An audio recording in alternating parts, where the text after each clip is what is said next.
প্রিয় ভাইরা, আপনারা জানেন যে বাংলাদেশ ছাত্র শিবির একটি হলো একটা সুসংগঠিত একটা ছাত্র সংগঠন, যে ছাত্র সংগঠন শুধু ছাত্রদেরকে নিয়েই চিন্তা করে না, টোটাল একটা দেশকে নিয়ে চিন্তা করে।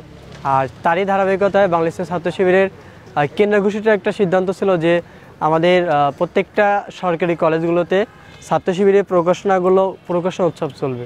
তো আপনারা জানেন যে ইতোপূর্বে ছাত্র শিবিরকে বিভিন্নভাবে জঙ্গি সংগঠন বা বিভিন্নভাবে তাদেরকে আখ্যায়িত করা হয়েছিল, কিন্তু ছাত্র শিবির যে শুধু ছাত্রদেরকে নিয়ে কাজ করে এমন বিষয় না। আর ছাত্র শিবির যে জঙ্গি সংগঠন বা তাদেরকে যে অপবাদ দেওয়া হতো, তো আমরা এটাকে ছাত্র সমাজের কাছে তুলে ধরার জন্য মূলত আমাদের এই প্রকাশনা উৎসবটা। আর আমাদের এই প্রকাশনা উৎসবটা আয়োজন করা হয়েছে মূলত সরকারি কলেজ শাখা কর্তৃক মূলত আয়োজন করা হয়েছে। তো আর আমাদের এই উৎসবটা মূলত 2 দিন ধরে চলতেছে, যে 9 এবং 10 ফেব্রুয়ারি। আপনারা জানেন যে গতকালকেও হয়েছিল, আর আজকেও আর কি তার সমাপনী দিন।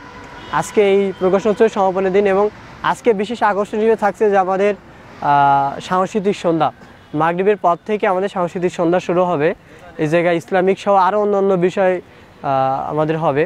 আর বিশেষ করে একটি কথা বলতে চাই যে আমরা ছাত্র শিবিরের পক্ষ থেকে একটা বার্তা সবার কাছে পৌঁছাতে চাই যে ছাত্র শিবির কখনো অপসংস্কৃতিকে বিশ্বাস করে না। ছাত্র শিবির সবসময় ছাত্রদেরকে নিয়ে একটি গণতান্ত্রিক পন্থায় একটা সুস্থ ধারার রাজনীতি ছাত্র শিবির প্রতিষ্ঠা করতে চাই। তো এরই ধারাবাহিকতায় আমরা ছাত্রদের কাছে এটা জানান দিতে চাই, ছাত্র শিবির যে কোনো পরিস্থিতিতে যে কোনো সময় ছাত্র সমাজের কাছে তাদের আহ্বানটা পৌঁছে দিতে চাই। বাংলাদেশ ইসলামী ছাত্র শিবির কর্তৃক আয়োজিত প্রকাশনা উৎসব, এখানে এসে আমার খুব ভালো লেগেছে, কারণ এখানে কয়েকটা সেকশনে এখানে কাজ হচ্ছে শিবিরের। তার মধ্যে অন্যতম একটি সেকশন হচ্ছে যেখানে ব্লাড গ্রুপিং।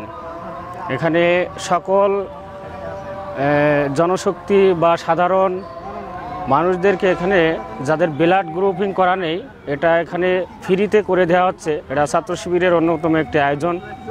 তেমনিভাবে আছে এখানে যারা সাধারণ ছাত্র রয়েছেন, তারা এসে শিবিরের ছায়াতলে তারা এখানে একত্রিত হতে পারছেন, এবং তারা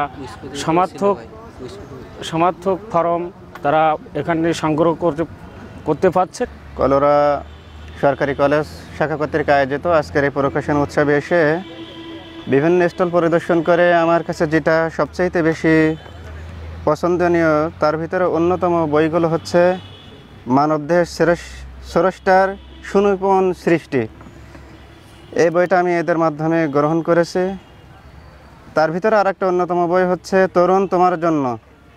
এই বইটাও আমার ভালো লেগেছে, সেজন্য আমি তাদের কাছ থেকে আমি গ্রহণ করেছি।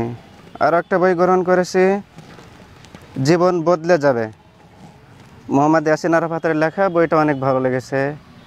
আর একটা অন্যতম বই ইসলামের প্রাথমিক পরিচয়, বাংলাদেশ দাওয়া সার্কেল কর্তৃক এই বইটা প্রকাশিত, আমার কাছে ভালো মনে হয়েছে।